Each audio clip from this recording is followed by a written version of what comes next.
Media committee নিয়ে একটা সমালোচনা মাঝখানে তো আসলে হয়েছেই, গণমাধ্যমকে ঢুকতে দেওয়ার ইস্যু নিয়ে বেশ কিছু ঝামেলা হয়েছে, সেটা নিয়ে আসলে আমিনুল হক সেটার সাথে ইনভলভ হয়েছেন ক্রীড়া প্রতিমন্ত্রীর দায়িত্ব পাওয়ার সাথে সাথেই। সেই বিষয়গুলোও কি আসলে এটার সঙ্গে কোনোভাবে কাজ করে কিনা? যেটা হয়েছে যে আমজাদ ভাইয়ের খুব ছোট্ট টেনিওর, কিন্তু খুবই আলোচিত টেনিওর। এই সময়টাই তিনি ধরুন সাংবাদিকদের ঢুকতে না দেয়া, প্রেস কনফারেন্সে প্রশ্ন উত্তর পর্ব নিয়ে একটা রীতিমতো তার সঙ্গে বাকযুদ্ধ দেখেছি আমরা সাংবাদিকদের, এবং বিসিবির আরও কিছু ডিরেক্টরের সঙ্গেও এই সংক্রান্ত জটিলতাগুলো হয়েছে, এবং সেটা আসলে মিডিয়া কমিটি থেকেই প্রপারলি হ্যান্ডেল করার কথা, তারা সেটা করতে পারেনি।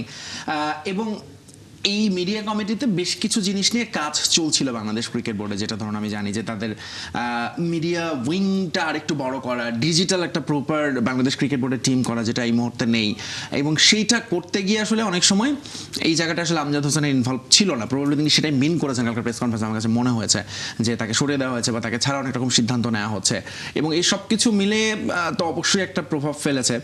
বাট একই সাথে তার পারফরমেন্সও নিশ্চয়ই হয়তো এরকম সিদ্ধান্ত নিতে বাধ্য করেছে। আমজাদ হোসেনের ক্ষেত্রে তিনি আমাদের স্টুডিওতেও এসেছেন এবং বিভিন্ন বিসিবির বিভিন্ন কর্মকাণ্ডের নানা অভিযোগের ব্যাখ্যাও দিয়েছেন।